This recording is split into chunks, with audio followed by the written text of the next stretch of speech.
उत्तर प्रदेश का सियासी पारा इस वक्त 7वें आसमान पर है, क्योंकि एक सांसद के आवास पर हमला हुआ है, जिसके बाद कानून व्यवस्था पर भी प्रश्न चिन्ह लग गया है। और किसने हमला किया है वो जानने के बाद आप भी हैरान हो जाएंगे।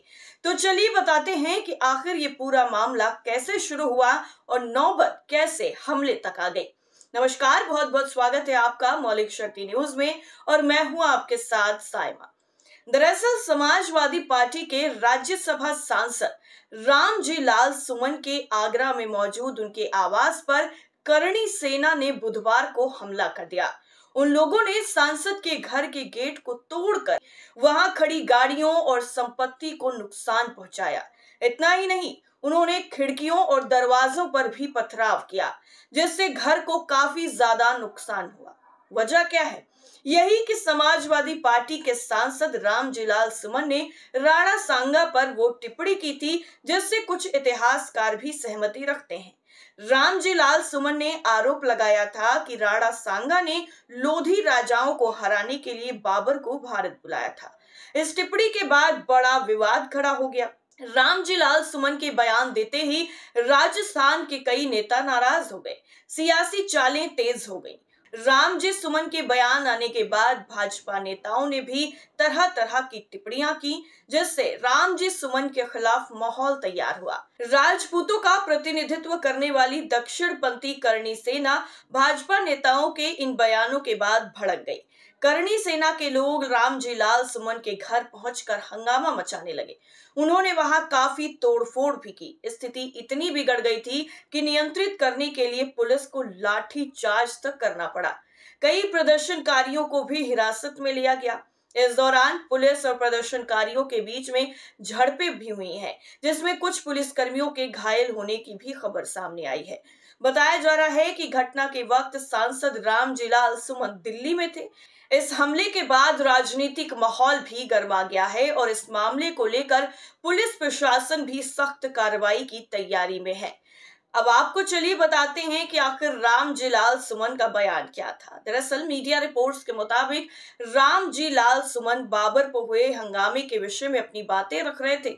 उन्होंने कहा कि भाजपा नेता अक्सर दावा करते हैं कि मुसलमानों में बाबर का डीएनए है, लेकिन बाबर को भारत किसने बुलाया था? ये राणा सांगा थे, जिन्होंने इब्राहिम लोदी को हराने के लिए उन्हें बुलाया था।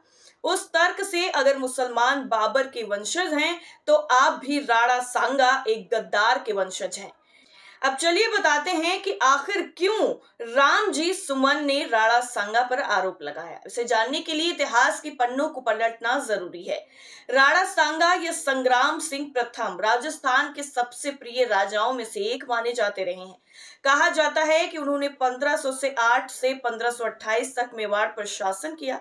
इतिहास के मुताबिक उन्होंने दिल्ली, मालवा और गुजरात के सुल्तानों को 18 निर्णायक युद्धों में हराया। इतना ही नहीं, उन्होंने मुगल वंश के संस्थापक बाबर के खिलाफ 2 निर्णायक लड़ाइयां लड़ी। कहा जाता है कि 1527 में बयाना की लड़ाई में राणा सांगा ने मुगल सेना को ध्वस्त कर दिया था, बाबर के शिविर पर कब्जा कर लिया और युद्ध का सामान, हथियार, गोला बारूद, संगीत, वाद्य यंत्र और यहाँ तक कि तंबू लूट लिए। इनमें से कुछ वस्तुएं उदयपुर के संग्रहालयों में प्रदर्शित थे। हालांकि राणा सांगा 2 महीने बाद खानवा की लड़ाई हार गए, तब बाबर पहली बार तोप लेकर आया। राणा सांगा के पास तोप से लड़ने का कोई उपाय नहीं था। कहा यह भी जाता है कि युद्ध के बाद राणा सांगा अपने घावों की वजह से चल बसे। इन्हीं राणा सांगा के बारे में इतिहास में कई मत हैं। कुछ इतिहासकार कहते हैं कि राणा सांगा ने बाबर को चिट्ठी लिखकर इब्राहिम लोदी से लड़ने के लिए बुलाया था। वहीं कुछ इतिहासकार इस मान्यता को प्रपंच करार देते हैं। मसलन रवि भट्ट जैसे इतिहासकार बाबरनामा के हवाले से साफ साफ कह रहे हैं कि राणा सांगा ने ही बाबर को बुलाया था। दूसरी तरफ इतिहासकार चंद्र प्रकाश शर्मा का कहना है कि राणा सांगा ने पहले ही इब्राहिम लोदी को एक बार हरा दिया था, तो उन्हें बाबर की मदद की क्या जरूरत थी। अब हमले के बाद रामजी सुमन का बयान भी सामने आया है, तो क्या कुछ उन्होंने कहा है, चलिए बताते हैं। दरअसल आगरा के घर पर हुए हमले के बाद सपा सांसद रामजीलाल सुमन ने अपने बयान को लेकर बात साफ करने की कोशिश की।